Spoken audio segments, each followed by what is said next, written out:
Mr. President, yesterday I came down to the floor to discuss the importance of military preparedness to our national security. The most basic requirement of national security is a strong military, but it is not the only requirement. Maintaining our nation's strength and our ability to deter threats and discourage our enemies from tangling with us also involves things like a strong economy, energy security, and border security. And today I want to spend a few minutes talking about border security. Mr. President, border security is an essential part of keeping our nation secure.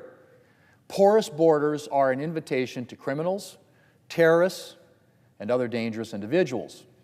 And let's be very clear, there are dangerous individuals out there right now who would like to enter and harm our country. Porous borders are an invitation to those types of individuals. Since the beginning of the month, 4 Iranians considered to be special interest aliens, individuals, that is, who may pose a threat to the United States, have been apprehended at the southern border in Texas. Now, all told, thousands of special interest aliens, a number of them from Middle Eastern countries, have been apprehended at our southern border over the past 2 years. During fiscal year 2023, 151 individuals on the terrorist watch list were apprehended attempting to illegally cross our southern border. 151.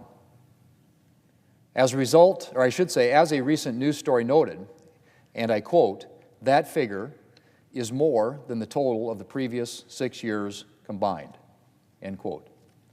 That same story also notes, and I quote, "In the first 2 weeks of the fiscal year, the CBP sources told Fox News that agents had apprehended more than 30 Iranians, nearly 60 Syrians, 35 Pakistanis, more than 100 Russians, 285 Afghans, and nearly 2,000 Chinese migrants at the southern border."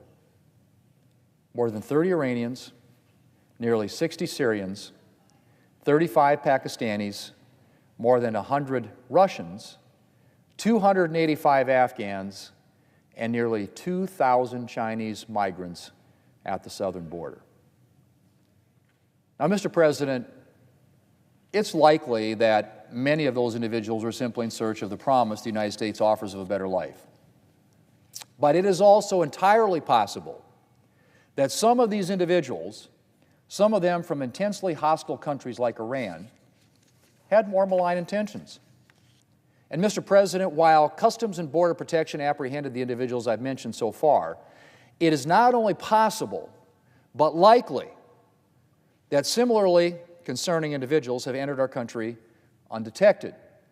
Since President Biden took office, there have been more than 1.5 million known gotaways at the southern border. Those are individuals the Border Patrol saw, but was unable to apprehend. And we can only imagine the number of unknown gotaways who have sneaked into the country. Those are people that they didn't see. They have no idea. How many of those individuals are from hostile countries or are on the terrorist watch list?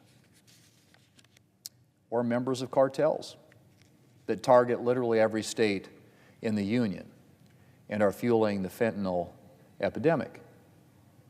The truth of the matter is, Mr. President, we just don't know. But it's a good bet that among the gotaways were dangerous individuals who should not be entering our country. Now, Mr. President, I don't need to tell anyone that the situation at our southern border right now is disastrous.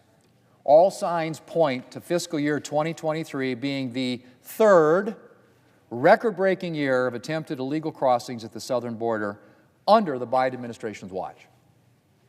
The number of attempted illegal crossings at the southern border last month alone has been estimated to be somewhere in the range of 270,000 people, which would make it the highest monthly number ever recorded.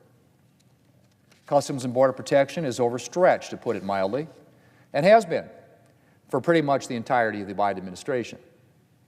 We could scarcely be sending a more welcoming signal to criminals, terrorists, and other dangerous individuals if we put out a welcome mat. Why wouldn't dangerous individuals like this take advantage of the chaos at the border to slip into our country undetected? Mr. President, the director of the FBI recently warned of copycat attacks in the United States after Hamas's deadly attack on Israel. And a September threat assessment from the Department of Homeland Security noted, and I quote, "Terrorists and criminal actors may exploit the elevated flow of migration and increasingly complex security environment to enter the United States," end quote. If we want to keep our country secure, we're going to have to get the situation at our southern border under control now. I'm glad that President Biden has finally conceded that a border wall is part of the solution. But it must be backed up with a willingness to fully enforce our laws. Mr. President, in the coming weeks, I expect that we're going to take up a supplemental spending bill to address support for our allies and to provide additional funding that our military may need.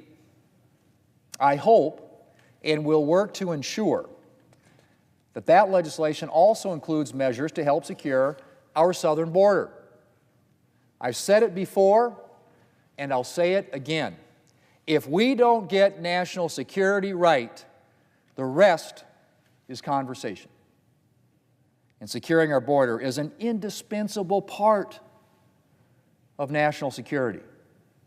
The terrorist attack on Israel on October 7 should be all the reminder we need of the importance of being constantly on guard against those who would seek to enter our nation and to do us harm. And I hope that in the wake of this attack, President Biden and congressional Democrats will join Republicans to make both strengthening our military and securing our border a priority. Mr. President, I yield the floor, and I suggest the absence of a quorum. Clerk will call